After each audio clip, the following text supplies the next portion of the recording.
शैलपुत्री, हिमालय की बेटी। हिमालय की तलहटी में बसे हमारे छोटे से घर में नवरात्रि की पहली सुबह हुई।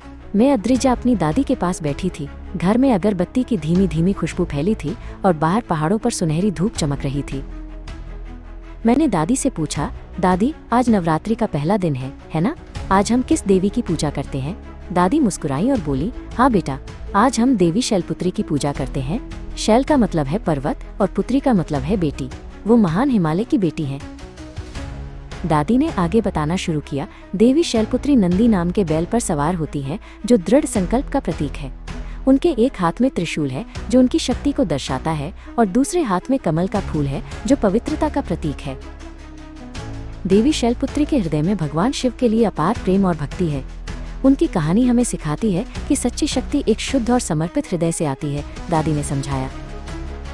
दादी ने कहा, पहले दिन शैलपुत्री की पूजा करने से हमें स्थिरता और शक्ति पाने में मदद मिलती है। जैसे पहाड़ ऊंचे और अटूट खड़े रहते हैं, वैसे ही वो हमें किसी भी चुनौती का सामना करने की ताकत देती हैं। ये सुनकर मुझे बहुत प्रेरणा मिली। मैंने उत्साह से पूछा, दादी क्या हम भी उनकी पूजा कर सकते हैं? दादी मुस्कुराई और बोली, बिल्कुल, हम उन्हें उन्हीं की तरह शुद्ध चीजें अर्पित करेंगे। हम दोनों ने मिलकर पूजा के लिए एक छोटी सी थाली तैयार की। दादी ने मुझे देवी को चढ़ाने के लिए एक सफेद फूल और शुद्ध घी की एक छोटी कटोरी दी। हमने आंखें बंद करके प्रार्थना की। कमरे में केवल मंत्रों का धीमा जाप सुनाई दे रहा था। मुझे ऊंचे शांत पहाड़ों की तरह गहरी शांति और स्थिरता का एहसास हो रहा था।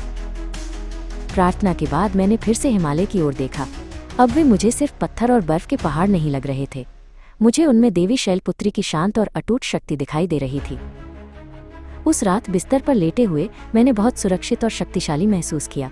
मैं समझ गई थी कि नवरात्रि शुरू हो गई है और देवी शैलपुत्री के आशीर्वाद से मैंने अपने ही दिल में शक्ति का एक पर्वत खोज लिया है।